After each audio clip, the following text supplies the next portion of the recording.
Hi students, how are you? So सबसे पहले तो कॉन्ग्रेचुलेशंस कि आप सबका 12th का रिजल्ट बहुत बढ़िया है। And obviously we are talking about the new C S syllabus, C S C E T syllabus हो गया बच्चे जो नया है। एंड उसमें जैसे कि आप जानते हैं कि पहले सी एस फाउंडेशन होता था, वो कैंसिल होकर सी एस सी ई टी हो गया, राइट?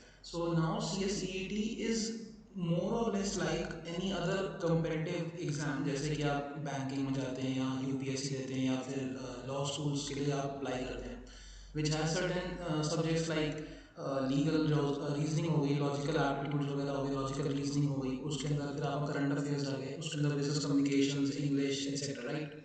सिमिलरली आपके आईसीएसआई ने भी ऐसा ही एक कॉन्सेप्ट इंट्रोड्यूस कर दिया है। And C S C E T उसको बोलते हैं, जिसका पूरा नाम है company secretary executive entrance test.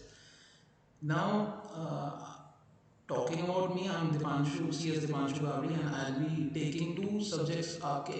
पहला है आपका business communication, paper number 1 50 marks का है, और एक है paper number 4 current affairs presentation and communication skills, that is also of 50 marks.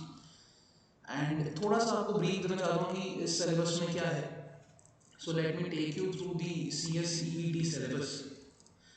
So firstly आपके जो सी एस सी ई टी का जो सिलेबस है वो रिसेंटली नया है। एज यू नो कि 3 फरवरी 2020 से जो भी सी एस में एडमिशन लेना चाहता है उसको ये पेपर्स तो देने ही। नाउ इसके अंदर जो है आपके 4 सब्जेक्ट्स हैं, 50 मार्क्स ईच, तो 200 मार्क्स का आपका एक ऑनलाइन पूरा पेपर है। एंड इसके अंदर जो है वाइवा भी इंक्लूडेड है।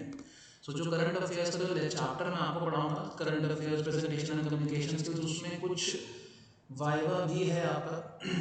सो एक एक करके बात करेंगे। So total paper is of 200 marks, 50 marks each subject. The passing criteria same है जैसे एग्जीक्यूटिव में कि 50% टोटलिटी में और 40% आपको ईच सब्जेक्ट में चाहिए चाहिए। अब ये जो सी एस ई टी है, जैसे कि यहाँ लिखा है कि ये एक ही बारी में जो है आपका पेपर एक ही दिन पे लिया जाएगा, जिसमें 120 मिनट्स का ये पेपर है, 2 घंटे का, और इसमें 4 सब्जेक्ट्स हैं। तो I be taking your paper number 1, that is business communication, and paper number 4, that is current affairs presentation and communication skills. So एक बार वेटेज देख लें अगर हम कि कितने मार्क्स का तो है, लेकिन कितने नंबर ऑफ क्वेश्चन उसमें आने हैं। तो जो आपका बिजनेस कम्युनिकेशन है उसमें 35 question, legal aptitude logical reasoning में भी 35, एंड इकोनॉमिक्स में भी 35 मार्क क्वेश्चन ईच हैं। सिर्फ एक करंट अफेयर्स है जिसमें 15 मार्क्स का आपके 15 क्वेश्चन आने होंगे, वो 20 मार्क्स के। बाकी 30 मार्क्स का आपका जो है बच्चे वो वाइवा है। अब वो वाइवा क्या है, उसके कुछ टॉपिक्स हैं, that I be just telling you in a quickly session. तो फर्स्ट आई वांटेड यू कि आप थोड़ा सा सिलेबस अपना जान लें कि आपके सिलेबस में बेसिकली है क्या। And if I talk about सबसे पहले आपका बिजनेस कम्युनिकेशंस का सब्जेक्ट, तो एक बार उसका ऑब्जेक्टिव ज़रूर पढ़ेंगे बच्चे। इट सेज कि ये पेपर लेने से फ़ायदा क्या होगा, to test the knowledge of the candidate pertaining to the essentials of English grammar and critical aspects of business communication. So they'll be testing you on the communication skills, they would be testing you on the vocabulary skills, they would be testing you on grammar, और एक business communication क्या होती है, business communication के फ़ायदे, उसके नुकसान क्या है, उसके बैरियर्स क्या हैं। एंड हम अगर एक कंपनी में ज्वाइन करते हैं as a company secretary, so how communication has to effect our daily professional life, and in what ways we would be communicating inside the organization, and how would we be communicating outside the organization with our customers or suppliers or with the government officers. So being a company secretary, yes, it is a professional course, yes, it requires those kinds of skills, जो कि एक आप कह सकते हो कि एक high level एक ग्रेजुएशन पास बच्चा या कोई एमबीए है, तो उसको भी तो ऑब्वियसली मार्केट में निकलती सबसे डीलिंग करनी है, बातें करनी है। तो इट इज़ नॉट लाइक कि company secretary would be sitting on in front of a laptop and doing his all day to day work. Obviously he would be communicating with the board of directors. आपको जान के खुशी होगी अभी कि company secretary is defined as a key managerial person.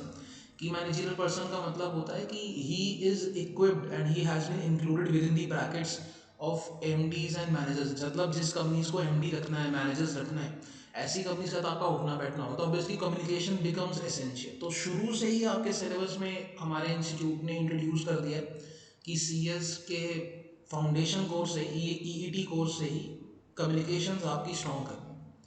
And ये communication आपकी overall period में भी स्ट्रॉन्ग होती रहेगी, बिकॉज आपका इंस्टीट्यूट जो है आपकी बहुत तरह की ट्रेनिंग्स आपको ऑफर करता है। उस ट्रेनिंग में सॉफ्ट स्किल्स, आपको पता है आज की डेट में स्किल इंडिया इनिशिएटिव चल रहा है, तो सॉफ्ट स्किल्स के ऊपर तो बहुत फोकस है, including English, including grammars and including आपका the way you behave and the way one is supposed to behave before the stakeholders, before the company officials, etc.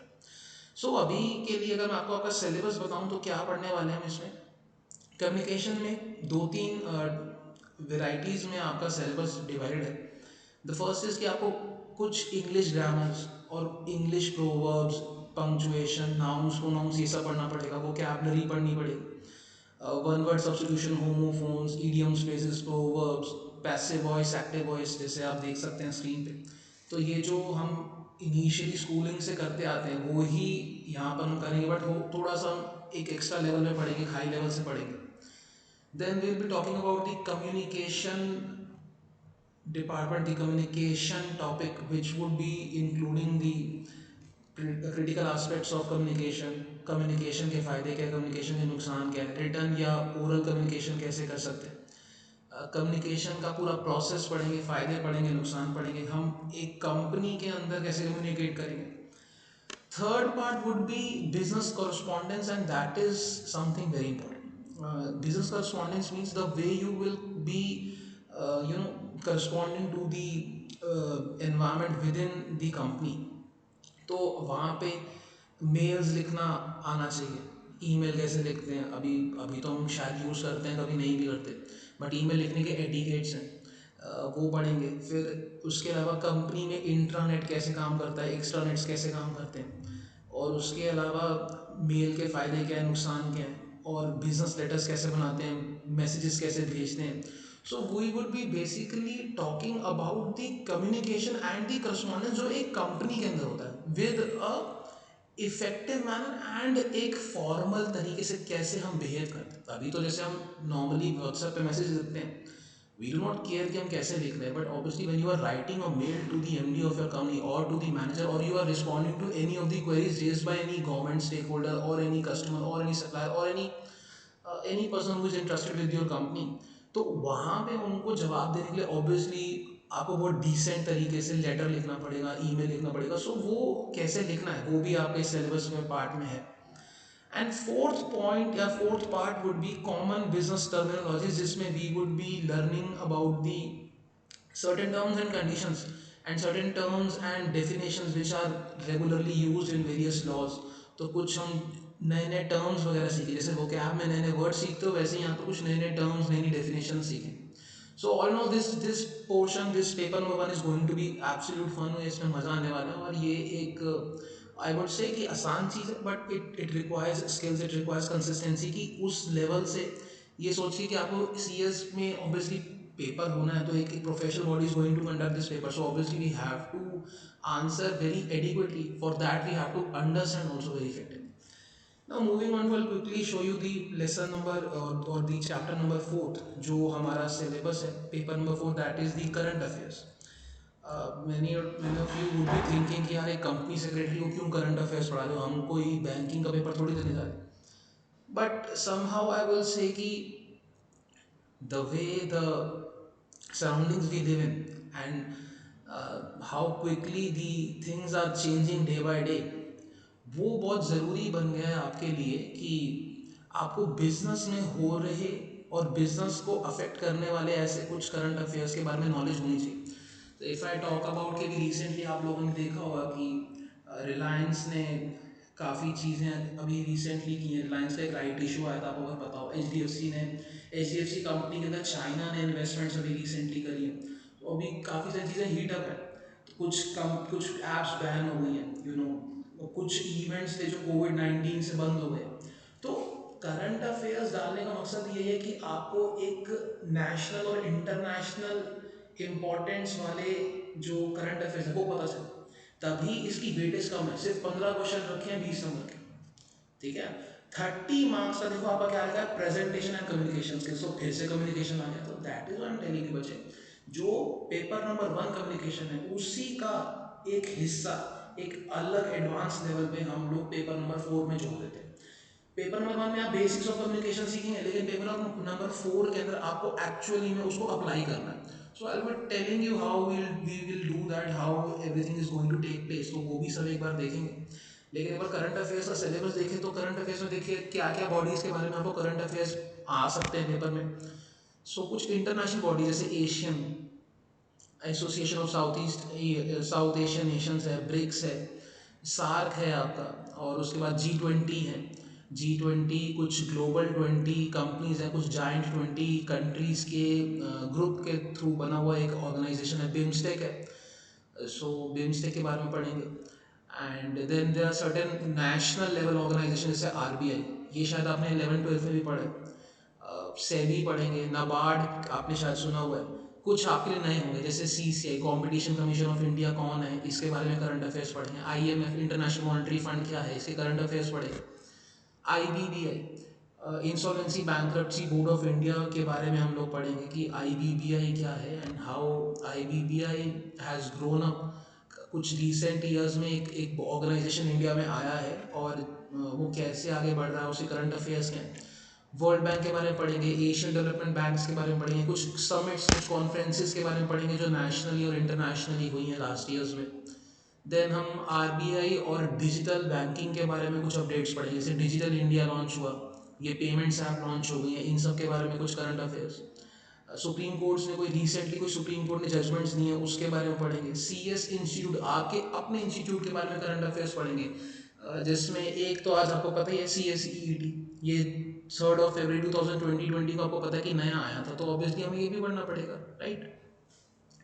And so on so for the list goes on. तो कुछ आपको एक अच्छी खासी list दी गई है जिसके अंदर जो है बच्चे आपको ये पढ़ना है. और ये 15 क्वेश्चंस आएंगे ऑफ 20 मार्क्स इन टोटलिटी. और इसके बाद जो है part number B, that will comprise of 30 marks. And उसके अंदर कुछ अच्छी चीज़ें जैसे उसमें लिस्टिंग स्किल्स है. अब ऐसे एक्चुअली हुआ क्या है कि आपके इंस्टीट्यूट ने कहा है कि जो आपका लिस्निंग स्किल्स वाला जो 30 मार्क्स का पेपर है इसको वाइवा बोल रहे हो. क्या होगा, दो तरीके से वाइवा हो सकता है. आपका इंस्टीट्यूट कहता है या तो एक artificial intelligence based computer system के थ्रू आपसे ये आपकी ये स्किल्स चेक कर लेंगे. जैसे यू मस्ट बी नोइंग कि जब बाहर के स्कूल कॉलेजेस में अप्लाई करते हैं तो IELTS वगैरह का पेपर देना पड़ता है, तो उसमें इंग्लिश टेस्ट होती है. अब जाना आपने कनाडा के कॉलेज में, लेकिन इंडिया में बैठ के टेस्ट देते, तो वो कैसे होता है, ऐसे कंप्यूटर सिस्टम पे टेस्ट होता है. सो ऐसा हो सकता है कि कोई आपको कोई कंप्यूटर पे कोई ऑडियो लाइन सुनाई जाए जैसे कि ABC में होता है, राइट. और वही फिर आपसे पूछ रहा है कि इसका मतलब क्या है, या इसमें कौन से वर्ड्स हैं जिनको हाईलाइट करके वो आपसे कुछ पूछ सकता है. इसके अलावा आपको एक पैराग्राफ दिया जा सकता है एंड एक टाइमलाइन चल रहा होगा और वो आपसे पूछेगा कि भैया इस इतने समय के अंदर आपको जो है ये इस पैराग्राफ के अंदर जो गलतियां हैं वो पॉइंट आउट करनी है. कुछ भी ऐसा हो सकता है, या तो देखिए प्योर कंप्यूटर बेस्ड हुआ, या फिर अगर कंप्यूटर बेस्ड नहीं हो तो there might be a possibility कि एक टीचर वहाँ हो, एक एग्जामिनर वहाँ, वो आपसे नॉर्मल से 11th 12th में वाइवा होता था वैसे भी ले सकता. So before starting the actual syllabus I just wanted कि एक आपको ब्रीफ मिल जाए कि लेसन क्या क्या पढ़ने हैं आपने, पेपर नंबर 1 क्या है, पेपर नंबर 4 क्या है, कितने कितने मार्क्स का है, पासिंग क्राइटेरिया क्या है, एंड उसमें क्या क्या कंटेंट्स हैं. तो that is something that you should know very well. और CSEET करना बहुत ज़रूरी आगे बढ़ने के लिए. तो CS एग्जीक्यूटिव तक जाने के लिए ऑब्वियसली आपको जो है CSEET तो पूरा कंप्लीट करना ही पड़ता है बच्चे. So this is a 120 minutes paper comprising of some 120 questions and total marks होगा 170. 30 मार्क्स का वाइवा है जो पार्ट नंबर 4 जो पेपर नंबर 4 से आना है, जिसके बारे में मैंने आपको बताया. तो कुछ क्वेश्चंस ऐसे होंगे जो 1 1 मार्क्स होंगे, कुछ क्वेश्चन ऐसे होंगे जो 2 2 मार्क्स होंगे. दैट इज़ वाई जो है वो सिलेबस इस तरीके से बनाया गया. तो हम जो है इसी से भी कम्युनिकेशन से शुरुआत करेंगे. बिजनेस कम्युनिकेशन पेपर नंबर 1 जो हमारा है, बिजनेस कम्युनिकेशन क्या है एंड बिजनेस कम्युनिकेशन के फ़ायदे क्या हैं, नुकसान क्या है. So we will be talking about that in the next video. So till then wishing you all the very best कि आपका एक नया सब्जेक्ट शुरू होने जा रहा है, एक नया प्रोफेशनल कोर्स में आप एंट्री लेने जा रहे हैं. सो आई